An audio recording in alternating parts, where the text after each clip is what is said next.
Allez, en démo, alors, tu utilises toujours la même BDD, hein, use BDD comme d'habitude. Je vais créer une table, personne, nom, prénom avec 3 colonnes, hein, nom, prénom, âge. Et comme alors je vous l'ai montré précédemment, je vais mettre une contrainte check pour l'âge, que l'âge soit supérieur ou égal à 5. D'accord. N'oubliez pas la petite virgule aussi ici, hein, pour bien délimiter la contrainte check. Donc je crée la table. Elle est créée. Si on jette un petit œil via Management Studio, elle apparaît ici. On voit dans les contraintes, on voit qu'elle apparaît ici. D'accord. Je vais rajouter une nouvelle ligne dans cette table que je viens de créer. Donc je mets l'âge ici qui est égal à 5. Est-ce que ça va passer? Oui, ça passe. D'accord. Donc vu que ma contrainte porte sur l'âge, donc supérieur ou égal à 5, là ça passe. Si je fais un simple select, le select marche très bien. Si je mets une autre valeur en dessous de 5, par exemple 2, on va essayer, est-ce que la contrainte check va marcher ou pas? Oui, ça marche. Ok, donc voilà un exemple très simple de la contrainte check. Si on met en dessous de 5 ou égal à 5, ça ne marche pas. Il dit que y a un conflit sur la contrainte.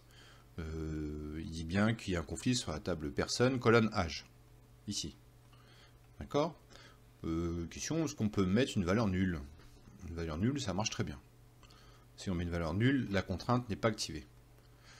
Je vais dropper la contrainte. Alors, je vais mettre le bon nom de contrainte. Hein. Donc, je vais la mettre ici. Tac. C'est parti. Donc la contrainte, si je fais F5, un actualisé, elle n'est plus là.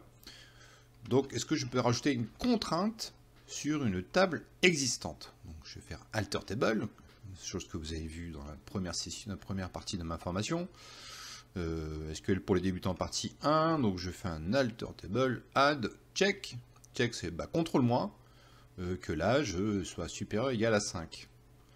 Je rajoute la contrainte, ça marche très bien. On voit qu'on peut ici rajouter une contrainte sur une table existante. Ça ne pose aucun problème. Ok. Je vais dropper la table, je la supprime, je recrée une autre table qu'on va appeler valeur donnée. Donc ça marche aussi sur les valeurs à titre de chaîne caractère. Ici là j'étais un type de numérique, donc là c'est un type caractère. Donc je veux que dans cette valeur, on check ici, on contrôle bien que la valeur contient bien Toto et Titi. J'ai créé la table, j'insère une valeur Titi, ça marche. Par contre si j'insère Tutu, ça marche pas. Ok, parce que ça ne correspond pas à la contrainte ici. Il faut les mettre Toto et Titi. Et une contrainte check sur plusieurs colonnes. Ça, c'est une bonne question. Donc, je crée ma table.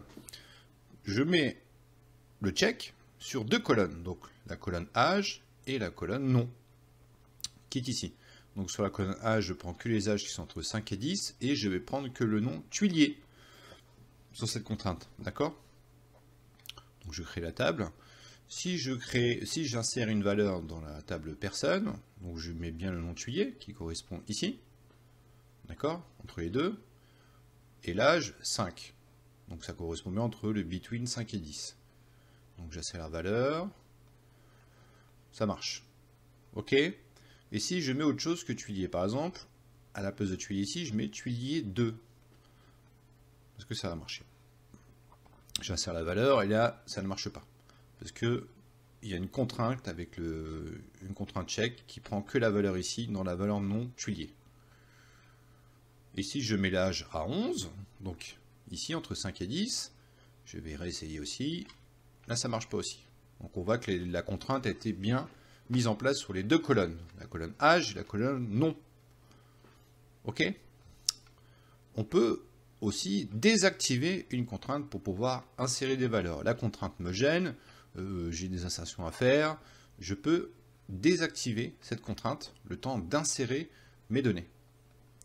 Donc je vais la désactiver, je fais ici, je reprends le bon nom de la contrainte, je fais ça, hop. Donc pour désactiver une contrainte, au lieu de mettre check, on met no check. Pas avec les mains, on ne fait pas un check, hein. C'est no check contrainte. Donc on la désactive. On peut voir, ça c'est pour info à travers ce qu'on appelle une DMView, DMView Dynamic Management View, c'est DMView System qui permettent de voir s'il y a une contrainte qui est désactivée sur une table. Donc j'ai mis where is disable égale 1. Et on voit que ma contrainte ici, qui a été désactivée, que j'ai désactivée plus haut, voilà, ici, est bien désactivée. Le is disable ici est là. Ok, donc elle est bien désactivée. Là, je peux insérer une valeur. Je mets bien l'âge 11 avec le nom tuilier, qui va être... si j'avais activé la contrainte, bon, on n'aurait pas pu, ni le 11, hein, parce qu'on n'est pas entre le 5 et 10 au niveau de l'âge. On voit que ça marche. Et pour l'update, on peut faire aussi de l'update comme on veut. On peut faire ce qu'on veut tant que la contrainte est désactivée. Que donne le select? Le select, c'est la fête. On a mis un peu tout et n'importe quoi. On n'a pas respecté la contrainte. Vu qu'on l'a désactivé, c'est la fête. On y va. Je vais la réactiver. Je veux dire, ça suffit les bêtises. On recommence. On recommence. On va la réactiver. Hop. Si je reprends ma DMView ici, on voit que la contrainte est activée, donc elle apparaît plus ici dans ma DMView, dans les 6 check constraintes. Si je remets une valeur par défaut, à 11, je me dis, je vais remettre une valeur de l'âge à 11 pour faire un test. Là, on voit, là, il y a une petite erreur, mais c'est pas grave. Hop, on voit que là, il y a un conflit sur la contrainte et on ne peut plus mettre ce que l'on veut dans la contrainte. La fête est finie. On ferme les portes et tout le monde rentre à la maison.